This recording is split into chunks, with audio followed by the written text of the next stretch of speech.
ಮಂಡ್ಯ ಜಿಲ್ಲೆ ನಾಗಮಂಗಲ ತಾಲೂಕಿನಲ್ಲಿ ಸ್ಟಾರ್ ಕಂಪನಿಯ ಫೀಡ್ಸ್ ಫ್ಯಾಕ್ಟ್ರಿ ಮತ್ತು ಕೋಳಿ ಫಾರಂಗಳು ಮತ್ತು ಇತರ ಕೈಗಾರಿಕಾ ಘಟಕಗಳು 700 ಎಕರೆ ವ್ಯಾಪ್ತಿನಲ್ಲಿದ್ದಾವೆ.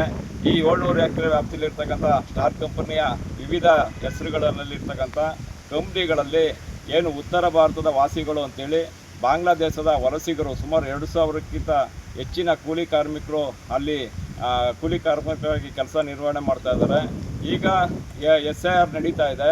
ಈ ಸಂದರ್ಭದಲ್ಲಿ ನಾನು ಚುನಾವಣಾ ಆಯೋಗ ಮತ್ತು ಮುಖ್ಯ ಚುನಾವಣಾಧಿಕಾರಿ, ಮುಖ್ಯ ಕಾರ್ಯದರ್ಶಿ ಮತ್ತು ಏನು ಮಂಡ್ಯ ಜಿಲ್ಲಾಧಿಕಾರಿಗಳು ಮತ್ತು ಮಂಡ್ಯ ಜಿಲ್ಲಾ ಪೊಲೀಸ್ ವರಿಷ್ಠಾಧಿಕಾರಿಗಳಿಗೆ ನಾನು ಈ ಬಗ್ಗೆ ತನಿಖೆ ಮಾಡಿ ಅಂತೇಳಿ ದೂರನ್ನು ಕೊಟ್ಟಿದ್ದೇನೆ.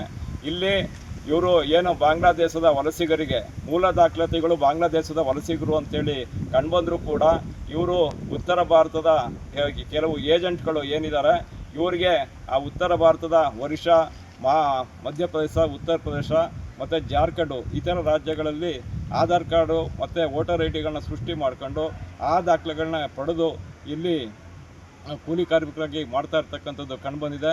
ಈ ಬಗ್ಗೆ ಜಿಲ್ಲಾ ಸರ್ಕಾರ ಈ ಬಗ್ಗೆ ಕ್ರಮವನ್ನು ಜರುಗಿಸ್ತಕ್ಕಂಥ ಕೆಲಸ ಮಾಡಬೇಕು.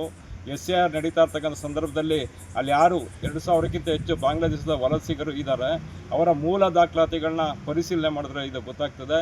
ಯಾಕೆಂತೇಳಿದ್ರೆ ಸ್ಥಳೀಯ ಪೊಲೀಸರು ಈ ಬಗ್ಗೆ ಕ್ರಮ ತೆಗೆದುಕೊಳ್ಬೇಕಾಗಿತ್ತು. ಈ ಬಗ್ಗೆ ನಾವು SP ಮತ್ತು ಜಿಲ್ಲಾಧಿಕಾರಿಗಳ ಗಮನಕ್ಕೆ ಕೂಡ ನಾನು ಭಾಳ ಹಿಂದೆಯೇ ಗಮನಕ್ಕೆ ತಂದಿದ್ದೆ. ಅವ್ರು ಯಾವುದೇ ರೀತಿಯನ್ನು ಕ್ರಮವನ್ನು ಕೂಡ ತೆಗೆದುಕೊಂಡಿಲ್ಲ. ಈಗಲಾದರೂ ಕೂಡ ಅಲ್ಲೇನು ನಾಗಮಂಗಲ ಟೌನು ಮತ್ತು ನಾಗಮಂಗಲ ಸುತ್ತಮುತ್ತ ಇರ್ತಕ್ಕಂಥ ಏನು ಕೈಗಾರಿಕೆಗಳಿದ್ದಾವೆ ಅಲ್ಲಿ ಪ್ರತಿ ಕೈಗಾರಿಕೆಗಳು ಕೂಡ ಏನು ಇವರು ಬಾಂಗ್ಲಾದೇಶದ ವಲಸಿಗರಿದ್ದಾರೆ ಆ ಬಗ್ಗೆ ತನಿಖೆಯನ್ನು ಮಾಡಿ ಅವ್ರ ವಿರುದ್ಧ ಕಾನೂನು ಕ್ರಮ ಜರುಗಿಸಬೇಕು ಅಂತೇಳಿ ನಾನು ಈ ಮೂಲಕ ಸರ್ಕಾರವನ್ನು ಒತ್ತಾಯ ಮಾಡ್ತೇನೆ.